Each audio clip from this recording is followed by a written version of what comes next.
Hamish Sneddon, welcome to the Christian Bitcoin podcast with the Magnalia Foundation. You're a very dear friend of mine for many years now, hailing from the UK, a Scot, maybe up there rivaling America for God's most favored nation status. I mean, you can call it a rivalry if you wish. Maybe. We know each other from my days in Scotland, and we've stayed very close friends ever since then. Could you introduce yourself and what you're doing in St. Andrews, Scotland and around Scotland? Yeah, absolutely. Well, thank you for having me on. It's a lot of fun to join you guys here at Magnalia.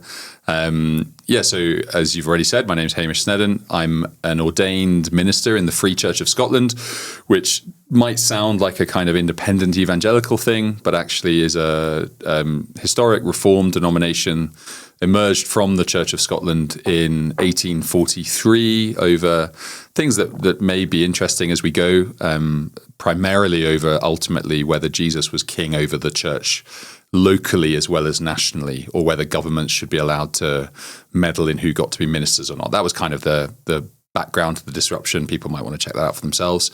I've been serving along with my family in St. Andrews on the east coast of Scotland now, famed for university and golf, for the past 11 years, counting. I was the assistant minister there for a number of years, then had a protracted period of ill health, which meant I had to step back from that.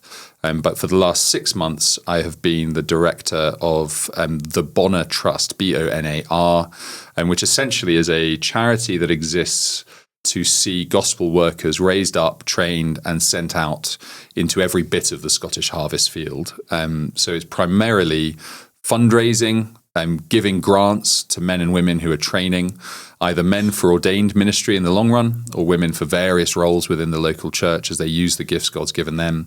And I'm the newly appointed director. The first time there's been a director, so essentially to try and, under God, drive the work of the trust forwards, and take a bit of a national look at the church scene across denominations. So I'm still an office bearer within the Free Church. I'm an elder locally, but my remit now in terms of work is a national one, working with all sorts of different denominational backgrounds, looking to identify, equip and fund people for long-term ministry in Scotland.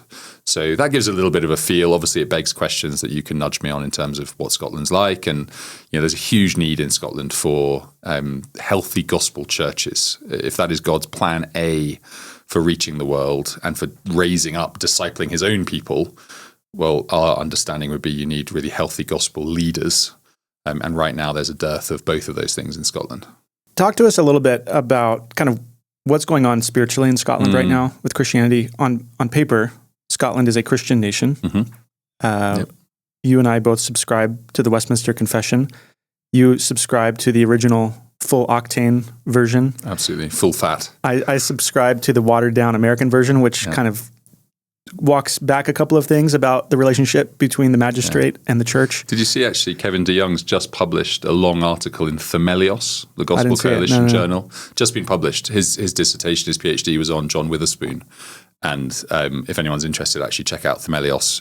It's one part of the discussion, but very topical, just appeared. So anyway. Yeah, and for those who don't know, Hamish and I are both Presbyterian ministers. Presbyterianism comes from Scotland. Scotland has carried the kind of the Presbyterian Scottish branch of the Reformation, very similar to the Reformed Church in the Netherlands, both of them coming from John Calvin. And so there's a lot of overlaps between our two denominations that we belong to. But, Americans are kind of perpetually rootless and aimless, and with that, I think, very hungry for significance and meaning and history. And so, you get Americans really fascinated with things like Downton Abbey or the British royal family. And, these things that kind of feel like very long historical cultures that Americans largely lack. And so perhaps as part of that, there is, again, this is not a new thing, there in a lot of corners of our world in America, there's a lot of interest in this idea of the Christian nation. And is this something that we should be striving or pursuing, especially as you see very alarming kind of secularism in the wider culture and in politics at large. Could you speak to what secularism is like in Scotland right now, and maybe gives us some of your own perspective or concerns about this idea of the Christian nation, or where it can go well or where it can go wrong, and how your experience in Scotland has informed that? Yeah, okay. Broad all questions, so you'll have to keep me right if things are going awry. And as you well know, we're on dangerous ground with me in history, because I can waffle on for quite a while. Scotland certainly has that reputation as a Christian nation. The United Kingdom generally would still be identified in a category way as a Christian nation. But in practice, like an awful lot of the Western world, either the former medieval Christendom or over here now, actually, I think the process happening in the US is remarkably similar, just maybe a couple of generations behind where we are. We've moved to, in practice, a post-Christian nation. You've got the rise of other religions in the UK, particularly Islam, through a lot of migration and different birth rates. You've also got just simply the Christian consensus that held sway for so long has been breaking down for a long time. And now the chaos we see, obviously from a Christian perspective, in terms of identity politics, questions about what it means to be human, those are all fruits of a long-term process, not kind of ex nihilo things that have just emerged out of nowhere. So far, so obvious, really. Scotland, 1560 was when the Reformation in Scotland happened, a little bit later than England and continental Europe. John Knox, a figure many will at least be roughly familiar with, was the key figure there. And he really sought to establish a thoroughgoing national vision of discipleship. So he saw Geneva, where he had kind of most been influenced, as, in his own words, the most perfect school of Christ on earth. And his great desire and vision was to see that really stretched out over a nation.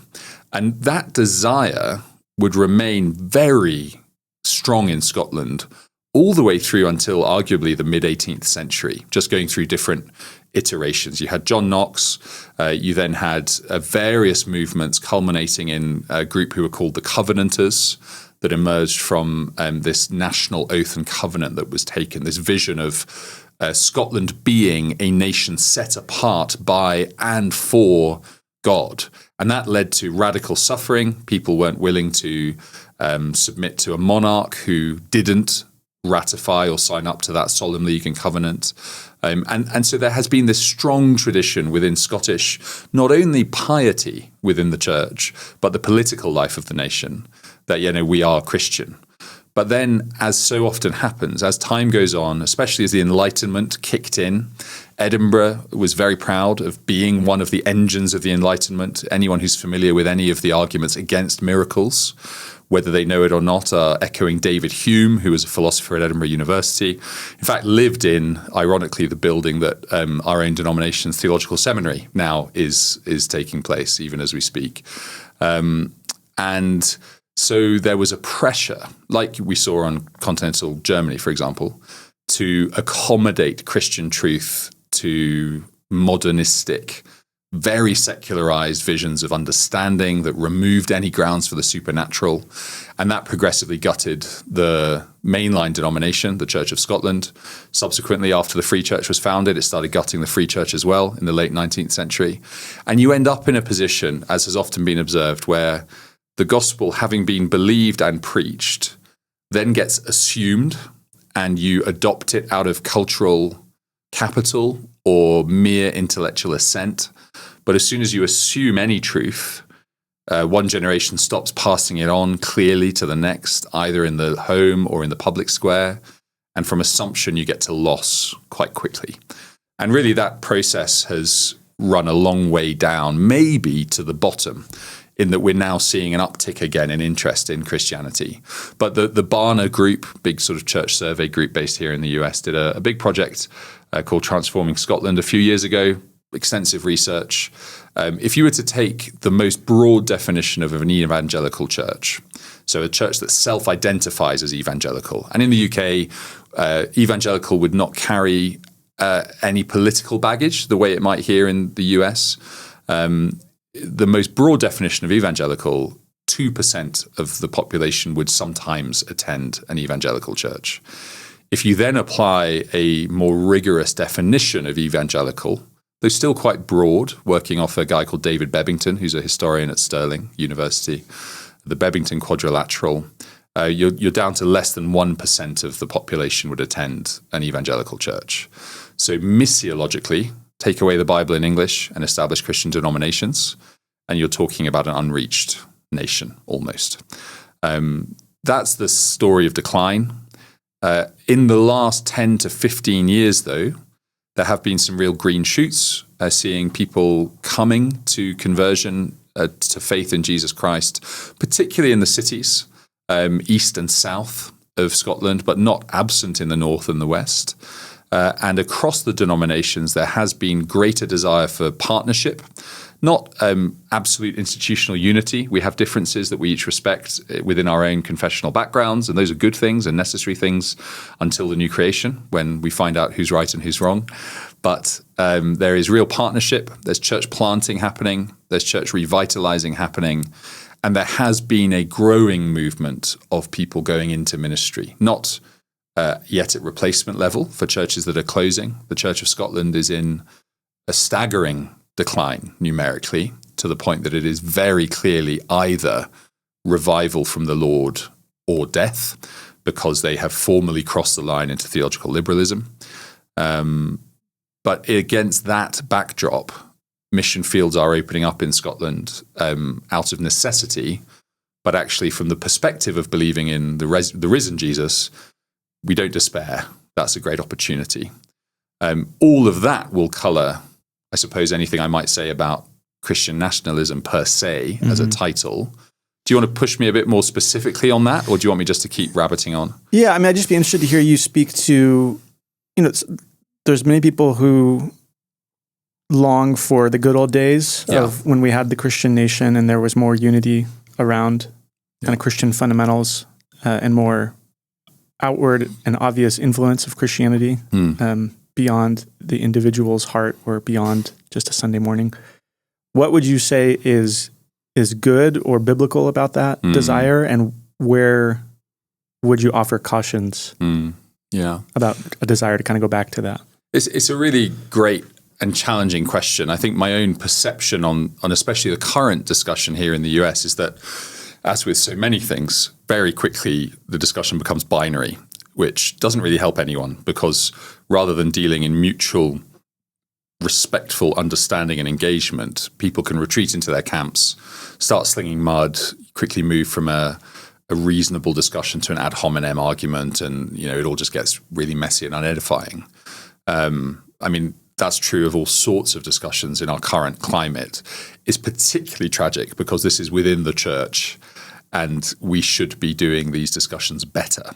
And I suppose compared to your average Brit or Scot, I keep quite a high interest in this one. I don't always follow what's going on ecclesially in the US, because we've all got our own bits of the mission field to plough and tend and sow in. But this is one that I think really matters for a couple of reasons. One, pastorally for us in St. Andrews, we've got a lot of Americans. St. Andrews, of every university in the UK, I mean, now, I don't know if you knew this actually, 30% of the whole student body in St. Andrews is now American as of last academic year. Wow. So really sizable across undergraduates and postgraduates. So it's a live pastoral issue for many of our own church family. It's also, I think, a really important question, because maybe one of the fruits of the whole COVID stramash, there's a good Scots word for you, the whole COVID mess globally, is that it has forced us as a church, a reformed church, the Christian church, to see again that political theology really matters. That's something that our 16th, 17th, 18th century forebears were incredibly sharp on. Right. You wouldn't have got out, you and I, into ordination without serious hard yards on political theology and being familiar with. Yeah, a lot of these famous theological works were dedicated to kings and rulers. 100%. Partly because it had to be, but partly because it really mattered. You've got Samuel Rutherford in the Scots tradition and Lex Rex that I know has got quite a big spike of interest in the US over the last 5 years. You've got John Locke. You've got all of these titans of Enlightenment era, but also deeply Christian, some of them. In Rutherford's case, he was a man committed to the idea of a covenanted nation. For Samuel Rutherford, I mean, if I'm a full-fat Westminsterian. I don't know what he is. He's like a double cream Westminsterian. He believed that if you were born within Scotland, you should be baptized because you were part of God's covenant people. Now, to show part of my hand, I personally think that's pretty nuts, which I'm happy to get onto.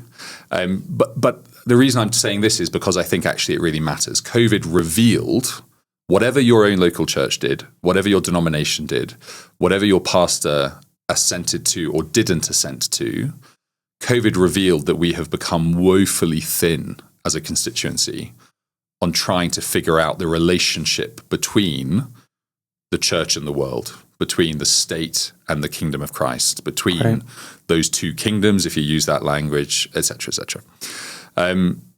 All of which to say it's an important conversation in itself. So we need to cut through some of the noise as far as we can.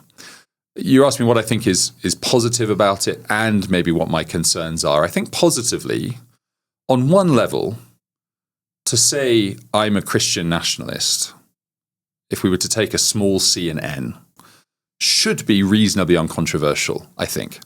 I am a man who is proudly British. I'm proudly Scottish. I love my nation. That's a singular thing. Even that would get me in trouble with some Scots. Plenty of desires for independence within Scotland. I've got dear friends and family who would say they're Scottish rather than British.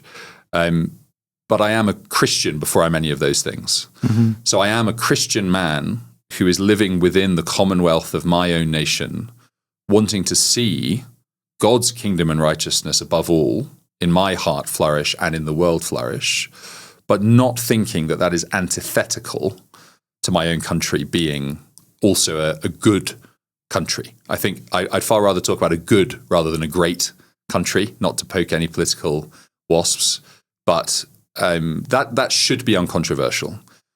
Where it gets more complex, I suppose, is when we start talking about what that looks like in practice. And can you want your nation to flourish and not say we should be an explicitly Christian nation all the way along? That's where it seems to me a lot of the heat is generated and where we need some more light shed.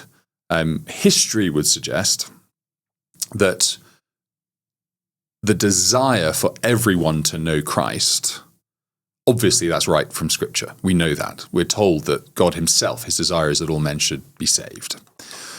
We also know, theologically and experientially, that from Israel through to local churches, through to times where commonwealths have been Christian, like Geneva or like 16th century Scotland, we know that there is always a mixed economy there. Not everybody is, at that point, regenerate. All of those who bore circumcision under the Old Covenant were not circumcised in their hearts. Some were longing to keep the law and to love the Lord their God with all their heart, soul, mind, and strength. Think of Boaz in the book of Ruth, right? This exemplar of loving obedience to God and love for neighbor. But at the same time in Israel, we know that there are many, because it's set in the time of the judges, who are only doing what was right in their own eyes, and there was no king in Israel. I take it that if that's true then, that is also true as we see it in the New Covenant era. There are those within the church who are professing the name of the Lord Jesus, but not living by his standards. We only have to look at Ananias and Sapphira in the early church in Acts, for example. A lot of that seems to me quite self-evident, but I think then if we press that out into these discussions about how do we architecturally structure a Christian nation, that should at least promote a certain amount of humility and caution, which I don't always see in some of the voices of the proponents of Christian nationalism. Even as I say that, I'm conscious there'll be people listening who will disagree with me. They'll know voices that I don't. It's a broad movement, I think. I mean, you can correct me on that one, but I think nailing it down is part of the challenge. But I think that certainly as Christians, this side of not only the death and ascension of the Lord Jesus, but also waiting for his return, the fundamental posture the New Testament holds out is that of humility as exiles. Against that, we in our own confessional tradition would set the Westminster Confession, which assumes a Christian magistrate. So there's an interesting tension there for people like you and I, right? So you read Romans 13, the authorities whom God has appointed and to whom the church should submit are pagan. That's obvious. When in 1 Peter 2, which I have open just here in front of me, Peter says, honor everyone, love the brotherhood, fear God, honor the emperor. That is not honor the Christian magistrate. That's not even honor the ruler who is a Christian of a different denomination, like my head of state, that King Charles is a Church of England, Anglican, Episcopalian. No, we're talking about someone here who was a Jupiter-worshipping, Mars-honoring, sacrifice-leading guy up on the Capitol Hill in Rome. Like, what does it mean then to live as aliens and strangers while working with Jesus Christ as Lord for our nation's good? That's a challenge, as it always has been for the church. Right. And so when I read certain either long-form or short-form treatments of Christian nationalism, I feel like we're operating from a position of pretty privileged historical uniqueness as inheritors of a broadly Christian cultural tradition, rather maybe than the waiting for Jesus humbly while suffering mindset that the New Testament holds out. None of that's incontestable, so make some sense of what I've just said and we can go from there. I read a book one time talking about, the whole thing was about the relationship between the kingdom and the church. How do you skin this cat, put these things together? What do they have to do with each other? And there was a lot of things in the book I didn't like and I didn't agree with, but one thing he said that has really stuck with me is he said, he's speaking specifically of American evangelicals and just American Christians more in general. He said on the left and the right in American Christianity, Christians tend to think that politics and the political process is where the real action happens. It's where God really does things. Yeah. And whether they would say it or not, they tend to think the church, the local church, is relatively boring and harmless at best. But that if you really want to change the world, you have to go out and do political things and get certain policies put in place, elect certain people. And it's not limited to one side or another. They may focus on different issues or different kinds of policies, but they both tend to think politics is really where it's at. Yeah. You spend a lot of your time now working with local churches in Scotland and training people in them. What is the relationship between gospel ministry and the local church and some of these broader cultural, national issues that you're talking about? How do you rightly relate those instead of just putting all your eggs into the politics basket? Yeah, very helpful. Thank you. I mean, I speak as someone who, before I was ordained as a church minister, worked for a parachurch organization, UCCF, which is a non-denominational student mission organization in the UK. It was the founder of what became the International Fellowship of Evangelical Students, IVF, here in the US. So the reason I say that is because I think part of what you're talking about there is driven by the great legacy, positively, that a lot of parachurch organizations have had coming out of the US and the UK. It can become, though, much flashier than the local church, and we can get seduced because it doesn't have all the slowness and messiness of a local church. It doesn't have the grinding committees of Presbyterianism that we might be used to, or the congregationalist meetings in a more congregational polity that can take so long. So I think that there's people who want to get stuff done. Often you'll find also downplay the local church. Not always, and there are noble exceptions. For us, and for me, convictionally, I think, again, when you just pan back and look at Scripture clearly, God's plan A, and really there is only plan A, for reaching the world this side of Jesus' return, is the local church. So Jesus says to his church, in the person of his apostles in the Great Commission, all authority in heaven and on earth has been given to me. Go therefore. So out of the explicit confidence and grounds of Jesus' ascended authority, we are to make disciples of all nations, teaching them to obey everything he's commanded and baptizing them in the triune name of God. And I would understand, therefore, that right at ground zero for the New Covenant Church is not only the comfort and command of Jesus, but the very clear kind of operating system that every disciple is to be themselves a disciple maker. So whatever the gifts God's given us of both grace and spirit, every single member of the visible church has a responsibility to further the work of God in the preaching of Jesus Christ and the power of the Holy Spirit. If we believed that, and certainly one of the things we labor locally to do is to try and teach that and empower people to that end, that actually already would be transformative, I think, because it lends a certain dignity to every endeavor that we have. Wind back to when I was an undergraduate in the early 2000s, and there were an awful lot of books at that point coming out about, well, how do we have dignity in our work? Reacting against a certain mindset that's like, well, the only things of value in this world are evangelism, the saving of souls, and the giving of money to the work of saving of souls.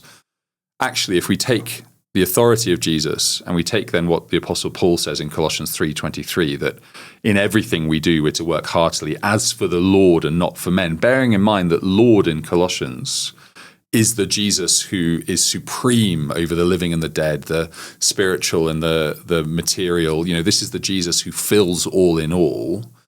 Well, suddenly then, my vocation is actually clear. We spend ages worrying about vocation, and endless books are published about what's God's will for my life.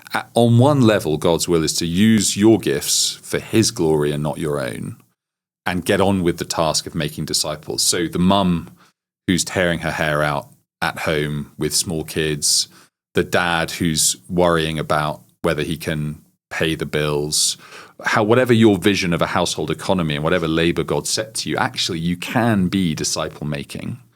And you can have, because you do have dignity in every labor.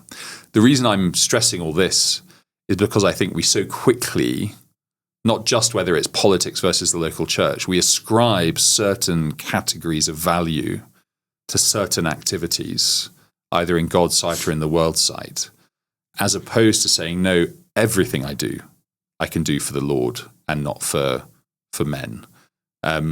Before we worry about whether some listening will be familiar with categories like post-millennial or amillennial, before we even worry about our eschatology, we can say, look, we're Jesus people and we're his people in his world, even though not all are bowing the knee. So we can go out and either within the world of the church, i.e. our local gathered church, or scattered through the world, we can go speaking gospel truth to whoever crosses our path and trust that the Lord is going to honor that. That conviction grew in me. I think it took a long time. It was probably not until my third year of university, so for American listeners, my senior year of college, that I really grasped that I could honor the Lord in every sphere of my life, and therefore that was a rebuke to me as a pretty proud young man, that I therefore should work harder to honor the Lord in my academic studies as well as in my sporting endeavors, that my witness to my tutors and my classmates was equally important in God's sight as my witness to my friends who I happen to like or to my sports team. Right. I was definitely that guy who had a pretty sacred secular divide going on. And it really was liberating while also rebuking to realize that I think I'd been reserving chunks of my world just for my own definition of what was right and wrong. Right. Anyway, you want to jump in? Yeah, there? I mean, like one of the distinctives of evangelicalism, broadly understood, not necessarily in the kind of American political form of it, is, well, a couple of pieces of it are this focus on conversion experience and also on being active in the world with your faith. And those are both good things. We would both, in that sense, define ourselves as evangelicals.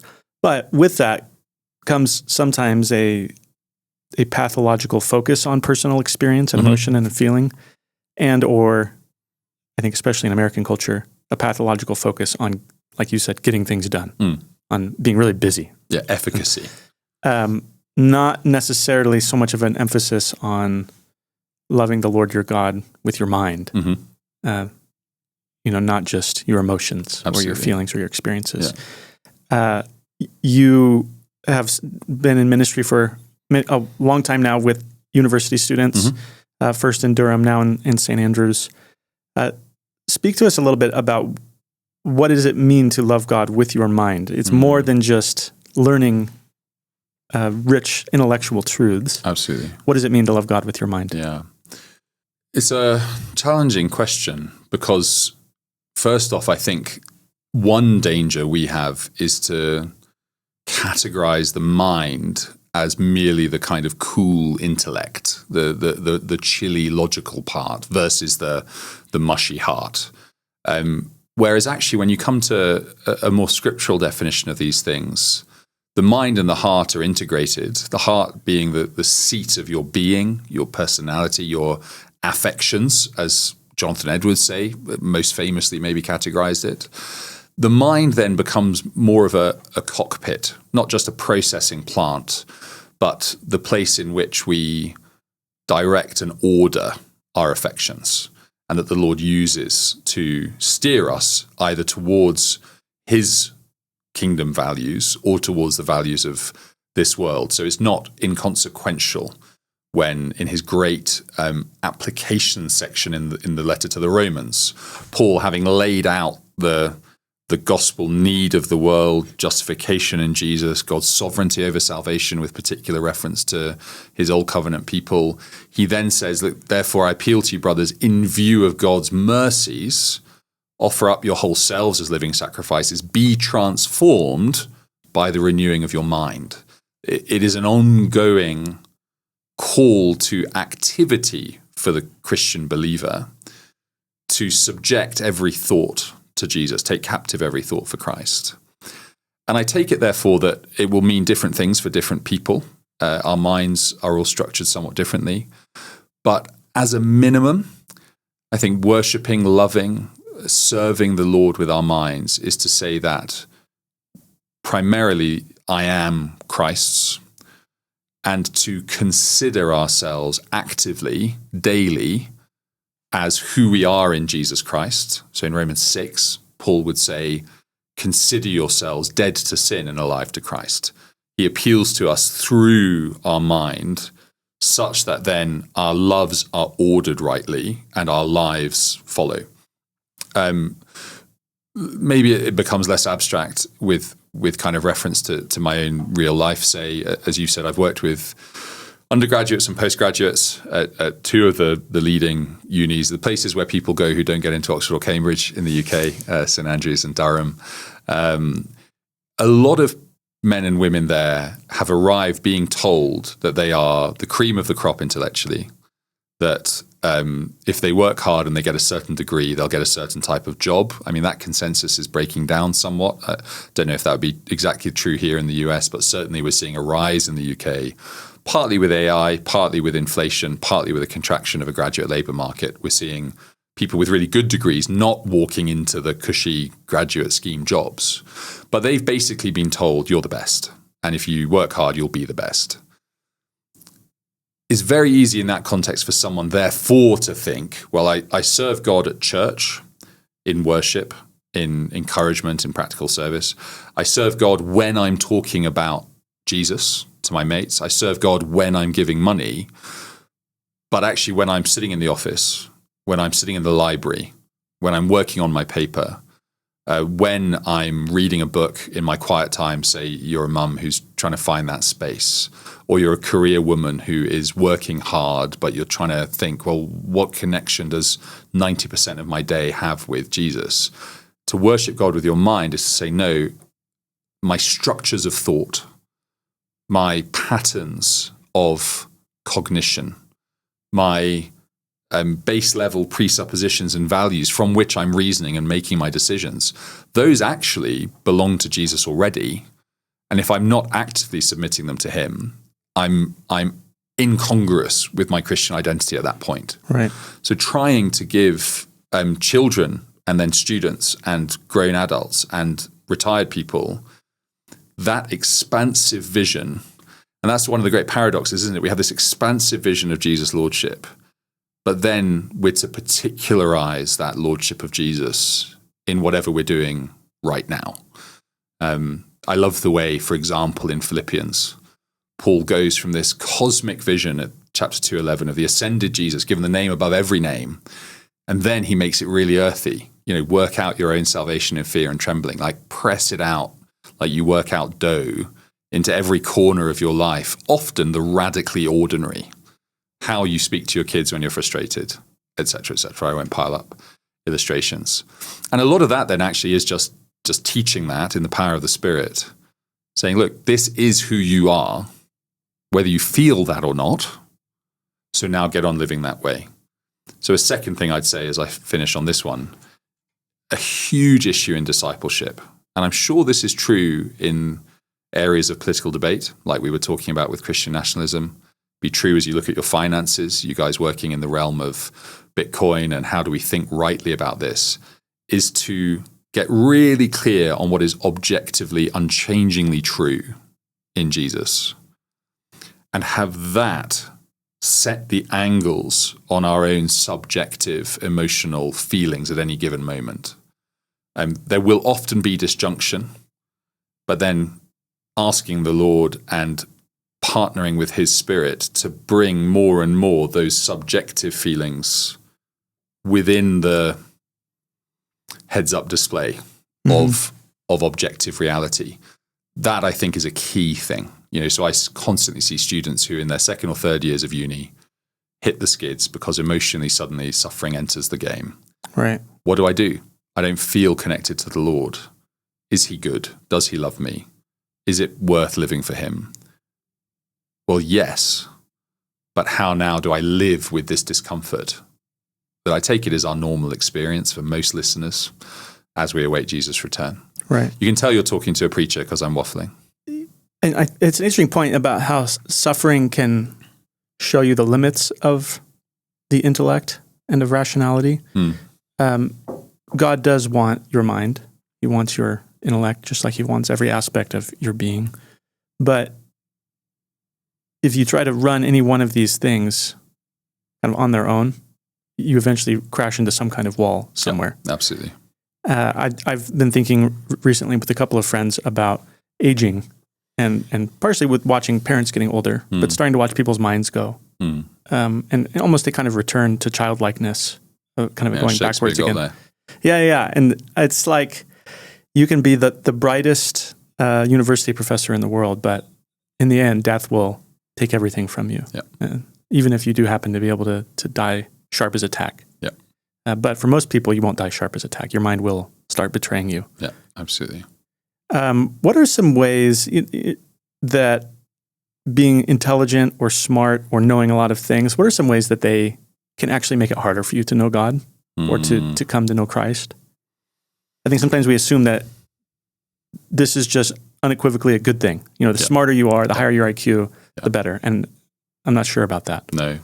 I mean, any creational good can very quickly become an idol, can't it? Sometimes the better the thing is, the more the backside of temptation and sin can be smuggled in, and the more the evil one can play a part, those gaps in our own morality, those cracks in our own foundation of confidence in Jesus. I think intellect is a particularly pernicious one. If I wind back slightly and then apply it through the lens of the intellect, I'd invite, well, you can do this right now, or invite anyone listening. Think of school photos that you used to have, or team photos if that was your jam, or whatever it might be. When it finally gets published, right? I'm waiting, the rugby team I coach in Scotland, I'm just waiting to sort out a team photo. It's been done, but it's not printed yet. Who do you look for first? Inevitably, we look for ourselves. Almost inevitably. There'll be someone saying, nope, not me, but even then you're proving my point, which is that you like exceptionalism. You could go a stage further. Walk into a room, drinks party, a new social gathering, an extended family reunion, high school reunion for you guys. I certainly, and my experience would suggest everyone does this. You walk into the room and you instantly kind of rank yourself. Right. According to who's there. Unless you're a sociopath, you don't put yourself at the top. And unless you're really crippled by self-loathing, you don't put yourselves at the bottom. But wherever the line is of like acceptable, you're either just above it or just below it, depending on predilection. My point being, we all think more of ourselves, highly or lowly, than we ought to. Intellect, I think then, is a particularly accelerated way to think of ourselves more highly than others. So we were just driving through Salt Lake yesterday and past the East High, where High School Musical was filmed. And there's a whole song in there about jocks versus geeks. I mean, we can all resonate with that in some way. The great comfort of the geek is that they're much brighter than the jock. And you can walk into a room and say, okay, I may not be as beautiful as that person over there, and I may not be as wealthy as that person over there, but I know I'm smarter. And you keep that knowledge to yourself. And increasingly in our cultural context as well, not only can it be a secret pride, but intellect, I think more than at any time maybe in history, is also a means to advancement. Right. Financially, in terms of status. You look now at an economy where cultural capital is increasingly shifting towards technological advancement, towards the ability to understand and manipulate very complicated norms, whether that's in law or in finance or in tech. The days of the kind of warrior king being the biggest, baddest guy who just got chosen, those are, in most cultures, long gone. Certainly the culture of America, UK, Europe, intellect is increasingly a commodity. Right. So I think not only can it accelerate our own self-evaluation, which makes us think I'm exceptional and I don't need anyone, let alone Father, Son, and Spirit. Also, if I'm getting ahead in life because of my intellect, it's quite easy again then to think I don't need God. Scripturally, read the Gospels. Those who exercise faith in Jesus are those who are radically dependent upon him, whatever their social standing. Right. I always think in Luke, I think it's Luke 18, of the blind beggar who hears Jesus approaching with his entourage. It says, "Son of David, have mercy on me, a sinner." And everyone tries to shush him, but he only cries all the louder, "Son of David, have mercy on me, a sinner." And he's there after we've met this whole cavalcade of characters who are wealthy, who are smart, who are religious insiders, who for various reasons think, well, I don't need that guy. In fact, I resent him telling me that I need him. Right. Is those who have nothing who realize they find everything in Christ. And if we are cuddling our intellect, and if we're shutting off the fact that, we can't take it with us, either senility or death will do that, let alone meeting the next clever guy in the room. If that's where we're finding our worth, well, then that can be a real blocker to that humble, open-handed, I am not everything. So I think it is one that is a particular challenge. Certainly for me, in St. Andrews, you find many more people who initially think they have absolutely no need of Jesus and are willing to sit over and above him in judgment than when I taught history for a couple of years in a really deprived part of the north of England, where one girl I particularly remember saying, look, I know, direct quote, "I know that I'm messed up and I can't make myself better." Right. That type of faith is harder won when you and the world tell you you're amazing. Right. Yeah, and there's kind of again, this is not to denigrate the intellect. Far from it. But there's a kind of a mythology that rationalism or logic is this kind of neutral thing that you can retreat to evaluate everything else, and that you can get anywhere you want to with it as this perfect tool. But it can become a way of running away from the truth. Mm-hmm. And there is a kind of logic you can use that is logical in its own way, that is actually fleeing from goodness and truth. And especially a logic that says, all I need is my logic. So even returning to an earlier discussion, the mind and the heart, the body and soul in Scripture and in God's view, in reality, are an integrated whole.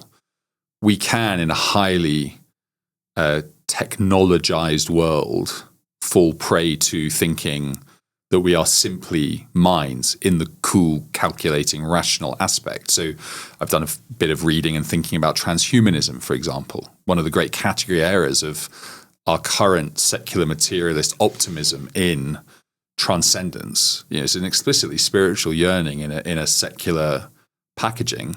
That, to me, is doing exactly that. It's saying all I am is I'm a meat machine, right? I'm a computer, but with flesh and blood rather than anything else.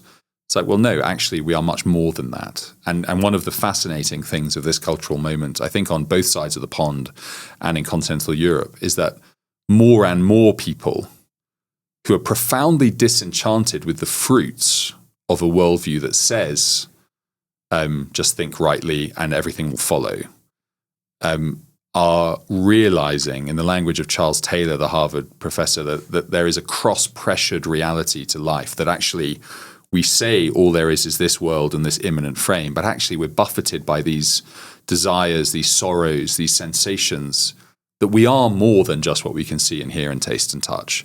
People answer that in loads of different ways. That's very different to saying, therefore, Jesus Christ is Lord. But it does at least mean that there is a growing intuition, I think, that narrative is not sustainable. And it strikes me that it's only those at the upper echelons of not only that worldview, but with the resources to pursue it, that say, oh yeah, no, that is all there is. And we're just going to drive hard down that line of kind of biohacking, or I'm going to control every controllable thing about my finances or whatever. The world is not controllable. Right. We are not controllable. God is sovereign. And so we have to find, again, it's that posture of humility, which is of the essence of faith, if not the total sum of faith itself. Yeah, I mean, you get with the emphasis on the intellect and on technology, and also with kind of the disillusionment with it, you get people also inevitably going down all kinds of strange spiritual rabbit holes and interested in all kinds of very, from a Christian perspective, very troubling, very dark, very powerful spiritual forces. Absolutely. And you see some of this with a lot of AI stuff, this just over-the-top optimism and buoyancy that this is going to be a kind of God that will save us, and that this will fix all the problems. It'll, make everybody incredibly wealthy. It'll solve all the issues we need. It'll learn everything we need to learn. And as a Christian, we were just talking about this the other day. You should be getting a little worried hearing these kinds of things. This is this feels like a classic Tower of Babel setup. Yeah. You are a huge Tolkien fan, like myself. Yeah. You're even more of a Tolkien nerd than me. How do we become more like Gandalf and less like Saruman? Explain who they are, and explain how they're similar and how they're different, and how in this kind of cultural moment of focus on power and knowledge and technology, how do we become more Gandalfish and less Sarumanish? I mean, I'll resist the whole who are the five wizards, and everyone will get more of a detailed background on that than the Reformation in Scotland if we're not careful. Fundamentally, for those who don't know, Gandalf and Saruman are two of the key characters in Middle-earth in The Lord of the Rings. Two wizards is how they appear. They're two essentially incarnate spirits in Tolkien's cosmology, who have been sent to Earth to be agents in the war against evil, would be maybe a working summary. But Gandalf, who presents as this slightly messy, chaotic old man with this kind of hidden power, stays true to the cause of good and is unseduced by the easy arguments of power plus technology. Saruman, who is externally he appears much wiser. He's the leader of this good council. He's the kind of suave guy in white at a board meeting who listens quite a lot and then suddenly just has the incisive comment. It turns out he has been seduced by the dark side in The Lord of the Rings, by naked power, but power mediated through technological advancement. And there's endless debates amongst Tolkien scholars about what was Tolkien's attitude to technology, to the Industrial Revolution. Was he a kind of agrarian guy yearning for a medieval England of pastoral beauty? Was he very anti the dark satanic mills of William Blake's poem, Jerusalem? On one level, he obviously is. He writes of his own upbringing in the rural Midlands, just outside Birmingham, sort of idyllic water mills. Famously, Hobbiton is kind of based on a place where he and his brother would go on holiday with their adopted carers. I think it's not always as simple as that. I think that ultimately what seduces those who are seduced is power, and technology is the means to that power, not the end. But I think what we want is to be, as you're articulating, a Gandalf, someone who is rooted, again, maybe we could argue on what we were talking earlier, on objective truths that he knows to be reality. What is good? What is evil? And will not adopt a utilitarian approach, therefore, to technology. Gandalf isn't some kind of agrarian, I despise all technology. He isn't a knee-jerk hater of these things. Rather, he's driven from the ground up by what is good, and that will dictate what he does and what he uses, as opposed to here's where I want to get to, and I'm going to use any means to get there. And for Saruman, then that's creating his own orcs and stuff like that. For people who are screaming at the screen or their device and saying, I just hate Tolkien, fair enough. We can bring it into the real world. I mean, you're wrong, but we can bring it into the real world. I think a Christian approach to technology would be one neither of radical optimism nor of radical skepticism. I mean, throughout history, technological advances have had huge claims made for them. We kind of forget that, but you could chart any number of technological things. Maybe the most obvious ones would be like the printing press, the arrival of the internet. We often forget in our own world the advances in medicine that happened around the 19th, 20th century, but those are up there as well. Things that promise a utopia. It never delivers a utopia. H.G. Wells, great science fiction author, he was a massive utopian thinker. A lot of his books pre-World War II circulate around utopianism and technology driving it. World War II happens. Technology has facilitated one of the greatest evils, the World War, one of the greatest specific evils in human history, the Holocaust. And then, by the time you get to the end of the war in the Pacific, one of the greatest cataclysmic events in human history, the dropping of the atomic bombs. Someone like Wells suddenly shifts from utopian to skeptic. Mm-hmm. The issue is not technology, though. The issue is the human heart.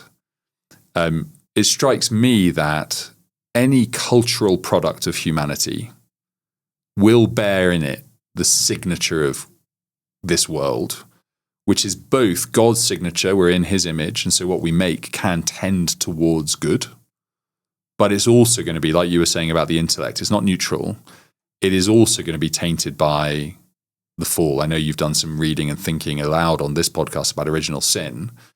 That's going to be true of any cultural product made by original sinners. And I take it, therefore, that technology, whether we're talking specifically about AI, Bitcoin, any technological advancement, that can be used either for good or ill, small g-I, or for good, moral good in God's sight, or evil. My own read would be that as we've progressed further down the human timeline, and these technological advances are increasingly in the kind of quantum leap category, and I see no reason to doubt people when they say that's what AI is. These technological advances are increasingly able to act as accelerants on either good or evil. So look at social media. Is social media the root of all evil? No. Is it clearly an accelerant to the base instincts of the human heart? Yes. You don't have to fully agree with Jonathan Haidt to say, well, obviously social media is a factor in a lot of the pathologies we see in the 21st century that we've never seen before in these numbers in human history. But that's a good example in my mind of this. Can it be used for great good? Of course it can. But it can be used for great evil as well. And that's where we have to, again, to return to Gandalf, be very clear that we're not working for ourselves or for evil, but actually we're anchored in the good. And as Christians, we would say the good is only found in the mind and life and priorities of Jesus Christ. Right. Loving what he loves, hating what he hates, and having that means we lay down the greatest technology ever. So to finish the Lord of the Rings fest, Gandalf is willing to destroy the ring which is like the greatest bit of tech in Middle-earth, he would rather destroy it than use it. Right. Even if that means in his small time frame he loses. Right. That's you have all these different characters who are all proposing in different ways. Maybe we can use this for good. Right. Maybe I'm the one that can handle it. Right. So I think what's more relatable for people who are Lord of the Rings heads is rather than being a Gandalf or a Saruman, I'd say, do we want to be a Faramir or a Boromir? The eyebrows are waggling for those who can't see it. But, they're just two blokes. They're brothers from the same tree, same lineage, same dignity. One is like, I know it's evil, but it would be madness to not use this for the good. That's the utilitarian. Ends justify means, even to the point of I'm willing to be the bad guy for good to happen. Faramir says, even should this thing be lying on the side of the road, I would walk past it. Incidentally, one of the great errors, I love the Lord of the Rings films, but the way they treat Faramir really bugs me. I'm just going to lean into the geek thing here. Faramir's great. I want to be Faramir. I'll stop. Yeah, he's one of my favorite characters in the books, brilliant. Not the movies. But with, there's a lot of people talking about AI right now. This is clearly something that's incredibly powerful. You would not say, therefore, let's pull a Faramir on AI. No one touch this. Christians should never use this. I wouldn't say that. I am no expert. That's an important caveat. And people who've done significantly more reading on both sides of this debate will have very strong views. I am someone who is open, for example, to the idea, like we were talking earlier about how people can dabble in forces that are real spiritual forces that are evil. I'm no secular rationalist. There are spiritual forces we don't understand. There is a certain strand of thinking, and probably certainly in my reading, the most articulate voice in this would be the Ireland-based writer Paul Kingsnorth, convert to Eastern Orthodoxy. He would be very passionate that AI at least is being used demonically, if not is demonic in its essence. And he's got a book coming out I'm really excited to read called Against the Machine. I think that'll be fascinating. He's a really strong voice in the wilderness on this one. The theology I laid out earlier stops me going full lay down and avoid. Full, this is a demonic intrusion into our world, which is going to capture us and neuter us or destroy us, whether through the rise of the robots or through just accelerating the entropy of our own mind and culture, which kind of is what it could feel like. I would say it can be good, can be bad. This is where eschatology, your understanding of the end times, does also come in. Because I believe Jesus, I believe that the world will not end through a kind of robot Armageddon, nor do I believe that it will end through global warming per se. Whatever catastrophe most crowds your own event horizon mentally and emotionally, we believe that we will see him coming on the clouds of heaven. That actually the one who ascended will return and every eye will see him and every knee will bow. That is the destination point of history. And that's grounded in the resurrection. If you're listening as a skeptic, read the Gospels, read it, Paul's preaching in Athens in Acts 17. It's not a pie in the sky. It's Jesus rose from the dead. So he is the voice I'll trust. Right. Not my own inner fears. Because by temperament, I am probably inclined towards the avoid AI. The classic, what era could you live in? I'm the guy who's like, well, I wouldn't mind living in like 16th century. The Shire? The Shire, yeah. What world would you like to live in? Numenor, before the fall. Before they started sacrificing humans to the devils? Exactly. It all went really bad in Numenor. Not good. Horrible, no good, very bad. But I think that's my tendency. But my theology, the objective truths I believe, constrain me to say, well, good and bad together. That would mean, I think, that I would want to be very wary. And right now, because I have no confidence in the moral framework of those who are most pushing AI, I cannot see a world right now where AI doesn't lead to an increase and acceleration of the inequality we currently see, and where a certain cadre of people benefit hugely, and the vast majority struggle more. Right now, I can't see that gap being bridged, but that would be a separate discussion. So your eschatology, my eschatology too, the world does not end with everything burning down and Jesus rescuing us from the planet. Right. Jesus died and rose again to redeem his creation. Mm-hmm. This is not just unique to Presbyterians. This is fundamental Christianity 101. Yeah. This is what makes it not Buddhism. Yeah. With that, though, and this is related to what we were saying before about God wants you to love him with everything, not just the private confines of your heart and your piety.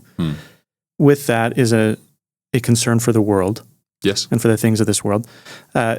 You have challenged me a couple times on an appropriate Christian response to creation and the environment. One of Tolkien's apparent big concerns with the abuse of technology is how it gets used to destroy beautiful creation. Saruman burning down this living forest. Mordor, a place of just ashes and smoke. Everything's just destroyed and used for its own sake. How do you think we should think carefully about the creation, stewardship of it, the environment? Where might those who are fixated on technology and wealth and increasing GDP around the world, where might they be missing a couple of things, and where should we slow down? Yeah, thank you. I think the language you use there of stewardship is, I think, for me, the most helpful way into this. The Christian tradition is never as monolithic as people like to say. Anyone who says, "Oh well, the tradition says," and you can hear the capital T locking into place, is probably making a rhetorical point more than anything. So I don't want to make sweeping generalizations. However, he says, about to make a generalization, almost every Christian tradition that I am remotely familiar with would acknowledge that when God gives humanity dominion in the Garden of Eden, he is not giving a blank check to do with as he will. Humanity are the vicegerents of God, who are to rule and extend God's rule over a currently unformed earth. So we're told that Eden is planted in the world. Eden is not the fullness of the world at that point. And if you dig into the verbs that God lays upon Adam as his responsibility to bear, it's the command and the burden that we then see the priests bearing in Old Testament Israel, not only a static guardianship of truth, but an active promulgation of it. And obviously that's seen in the go forth and multiply, the most famous perhaps translation of that. Again, that's not just mere spread people to finish God's unfinished work. It's that the earth would be filled with image bearers of God, male and female together, who will enjoy this world as they obey God's commandments. So there's always in Scripture, right from the beginning, this tight relationship between obedience and love and obedience, between action and faith, receiving God's word. That is marred by sin, but not totally effaced, that image bearing. So much so familiar, as I say, I think this is probably true in almost every tradition. And if you then fast forward 66 books of Scripture and you get to the end of Revelation, what we have is not just the word sometimes uses a repristination. It's not just a cleaning up of what was there, but there is progress. We're not only in a garden anymore, a garden temple, we're in a garden city temple. We now see human artifice in some fashion. There are walls, there are streets, there are houses, but the creation motif is clear. The tree of good and evil, the tree of life particularly, the tree of good and evil interestingly fades out after Genesis 3. The tree of life, however, crops up throughout the Scriptures. It's there on the curtain separating the Holy of Holies from the rest of the temple. It's there when you Read the Psalms. It's the baseline image for Psalm 1, the blessed man who's like a tree planted by streams of water.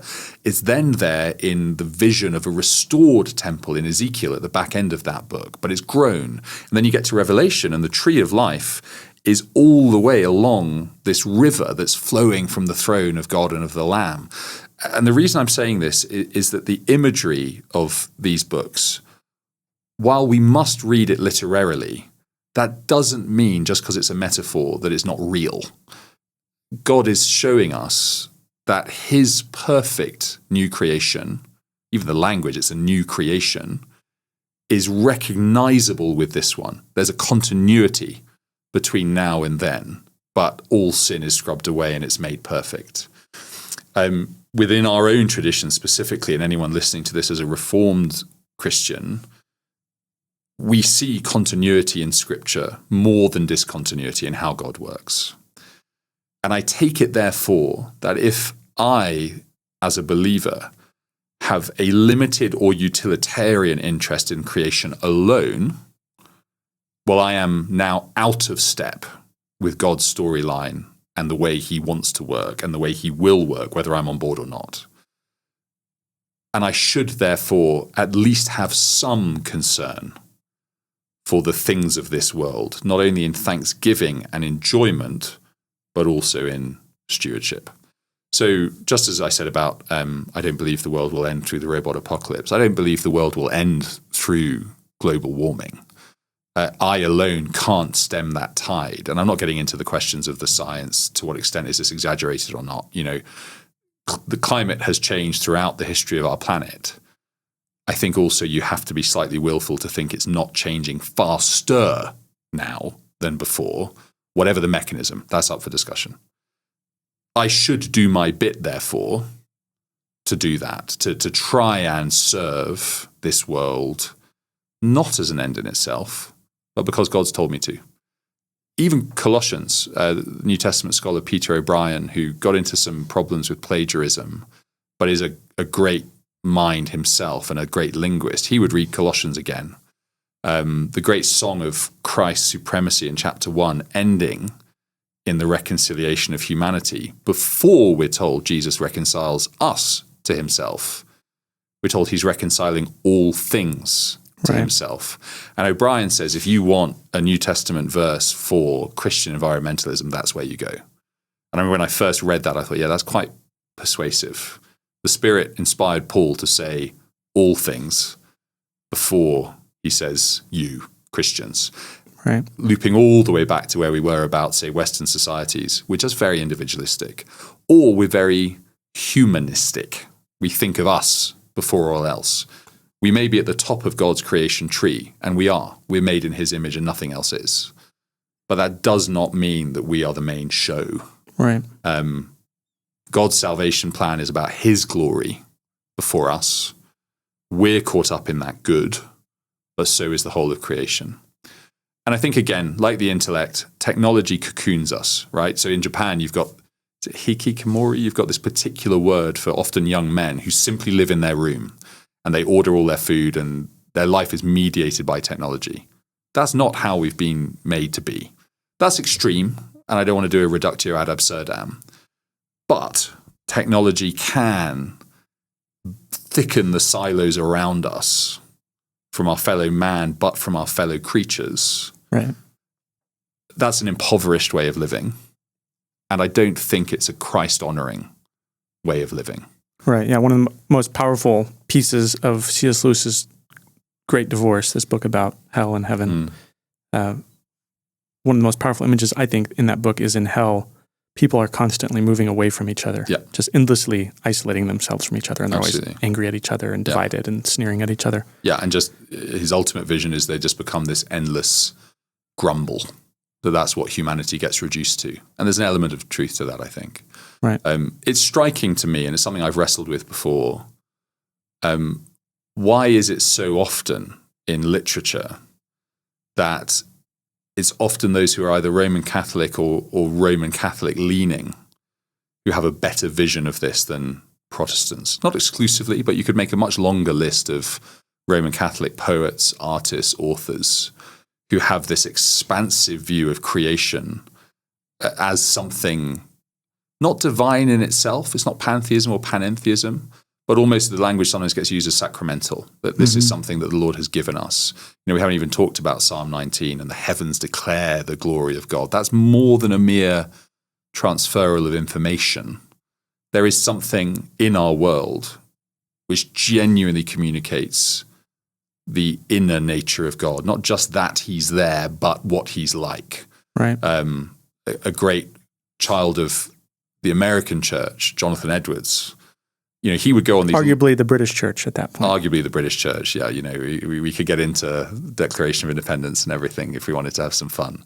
But okay, the British church, but he's often cited, let me put it this way, he's cited as America's greatest theologian. Let me give you that. He would go on these long walks through Connecticut, New Hampshire, wherever he was ministering or living, and jot down like nature notes, like how the spider is a preacher of the gospel. That's the way I want to be. I want to be someone who looks at the world and sees the handiwork of God, but therefore learns something more about God himself. The psalmists are really happy to use the natural world as meaningful vehicles, or rather, let me rephrase that, vehicles of meaning that point us to the Lord. And I think that if we live in an air-conditioned cocoon on our screens, cut off from the society of our fellow man, and that's increasingly what I see, is less even about our fellow creatures like the birds and the bees. You go on... Just other humans. Go on the tube in London, and I'll sit there and I feel like a meerkat with my head up, and everyone else is like this. And that doesn't mean I'm better. It might just mean, again, I'm priding myself intellectually like we talked about earlier. But I think that's the next stage. It's not just disdain for the natural world, but a contempt for our fellow man. We increasingly see that in public discourse. Sadly, we see it in the church. That's really dangerous. So I think that the slippery slope of that can be real too. So I think there are lots of reasons to lift up our heads, to close our laptops, our tablets, to lock our phones, and more than that, to ask the Lord to reorient our hearts to a wider horizon. My hope there would also be then that we would be better stewards, not just of the world, but of the technology that God's granted us. Right. We'll be better stewards of our money in the way we think about the world and what is money within it as a creational good.